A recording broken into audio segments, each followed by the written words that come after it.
എല്ലാ മാന്യ പ്രേക്ഷകർക്കും നമസ്കാരം. ഞാൻ ചെറുതേരിയിൽ നിന്നാണ്. സർ, കഴിഞ്ഞ ദിവസം UN മനുഷ്യാവകാശ കമ്മീഷണർ ഡോക്ടർ മുരളീധരനെ CPM പ്രതിനിധി സംഘം സന്ദർശിക്കുകയുണ്ടായല്ലോ. താങ്കൾ എങ്ങനെ അതിനെ വിലയിരുത്തുന്നു?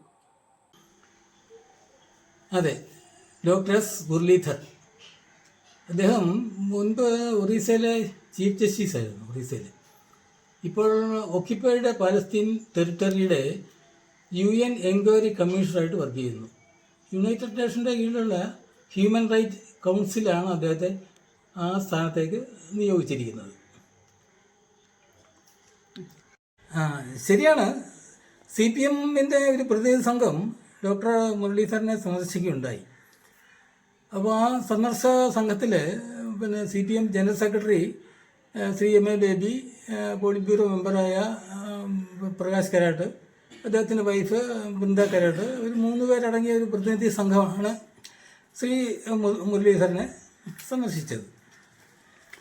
അപ്പോൾ ഈ സന്ദർശകർ പ്രധാനമായിട്ടും 2 ആവശ്യമാണ് ശ്രീ മുരളീധരനോട് ഉന്നയിച്ചത്. അതിലൊന്നാമത്തെ ആവശ്യം നെതന്യാഹുവിനെ, ഇസ്രായേൽ പ്രധാനമന്ത്രി നെതന്യാഹുവിനെ എത്രയും പെട്ടെന്ന് അറസ്റ്റ് ചെയ്യുക. അറസ്റ്റ് ചെയ്തിട്ട് ഒരു യുദ്ധകുറ്റവാളി എന്നുള്ള രീതിയിൽ കോടതിയിൽ, അന്തർദേശീയ കോടതിയിൽ ഹാജരാക്കി വിചാരണയ്ക്ക് വിധേയമാക്കുക. അതാണ് ഇവരുടെ ആദ്യത്തെ ഒരു ആവശ്യം.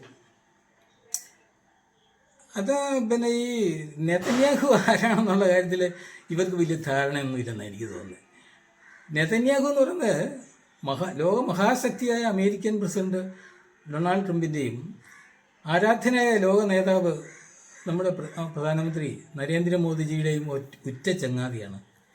അദ്ദേഹത്തെ അറസ്റ്റ് ചെയ്യണം എന്നൊക്കെയുള്ള ആവശ്യം ഉന്നയിക്കുക എന്ന് പറയുന്നത് അത് സ്വയം അവർ പരിഹാസ്യരായി തീരത്തേ ഉള്ളൂ.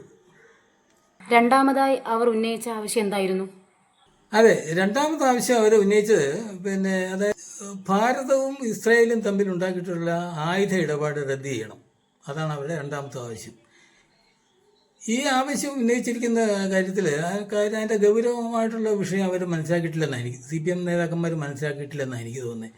ഈ ഇസ്രായേലുമായിട്ട് നമ്മൾ ഏർപ്പെട്ടിരിക്കുന്ന ഈ ആയുധ കരാർ വെറും ഒരു ആയുധ കച്ചവടമല്ല, വളരെ തന്ത്രപ്രധാനമായ ആയുധ ഉടമ്പടിയാതെ അത് ഭാരതത്തിൻ്റെ സുരക്ഷ ഉറപ്പാക്കുന്നതിന് വേണ്ടി ഉള്ള മിസൈൽ പ്രതിരോധ സംവിധാനമായ അയൺ ഡോൺ സാങ്കേതിക വിദ്യ ഇസ്രായേലുമായി സഹകരിച്ചുകൊണ്ട് തദ്ദേശീയമായിട്ട് വികസിപ്പിക്കുക എന്നുള്ളതാണ് ആ ഒരു കരാറിൻ്റെ കാതലായിട്ടുള്ള ഒരു വശം.